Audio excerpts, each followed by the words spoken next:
Hi ರೀ, ನಮಸ್ಕಾರ ರೀ. ಎಲ್ಲರೂ ಹೆಂಗದಿರಿ? ಚೆನ್ನಾಗದಿರಿ ಅನ್ಕೊಂಡು ನಾನು ಕೂಡ ಸೂಪರ್ ಆಗಿದ್ದೀನಿ ರೀ.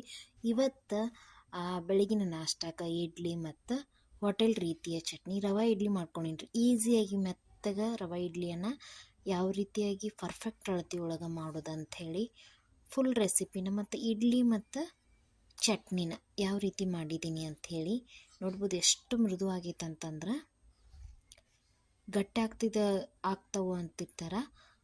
ಪರ್ಫೆಕ್ಟ್ ಅಳತೆ ಒಳಗೆ ಹೋಟೆಲ್ ರೀತಿಯಲ್ಲಿ ಮೆತ್ತಗೆ ಇಡ್ಲಿ ಮಾಡುವಂಥ ಸರಿಯಾದ ವಿಧಾನದ ಬಗ್ಗೆ ಇವತ್ತು ವಿಡಿಯೋ ಮಾಡಿದ್ದೀನಿ ರೀ. ಮತ್ತು ಚಟ್ನಿ ಕೂಡ ಡಿಫ್ರೆಂಟ್ ರೀತಿಯಲ್ಲಿ ಚಟ್ನಿ ಮಾಡಿದ್ದೀನಿ. ಇದರ ಫುಲ್ ವಿಡಿಯೋ ರೆಸಿಪಿಯನ್ನು ಯೂಟ್ಯೂಬಲ್ಲಿ ಹಾಕಿದ್ದೀನಿ. ಹೋಗಿ ಲೈಕ್ ಮಾಡಿರಿ, ಶೇರ್ ಮಾಡಿರಿ, ಸಬ್ಸ್ಕ್ರೈಬ್ ಮಾಡಿರಿ ಅಂತ ಹೇಳ್ತೀನಿ ರೀ. ಇಡ್ಲಿ ಮತ್ತು ರವೆ ಇಡ್ಲಿ ಮತ್ತು ಚಟ್ನಿ ಹೆಂಗೆ ಬಂದೈತೆ ಅಂಥೇಳಿ ಕಮೆಂಟ್ ಮಾಡಿರಿ, ಲೈಕ್ ಮಾಡಿರಿ, ಶೇರ್ ಮಾಡಿರಿ. ನಮಸ್ಕಾರ ರೀ, ಮತ್ತೆ ಸಿಗ್ತೀನಿ ರೀ.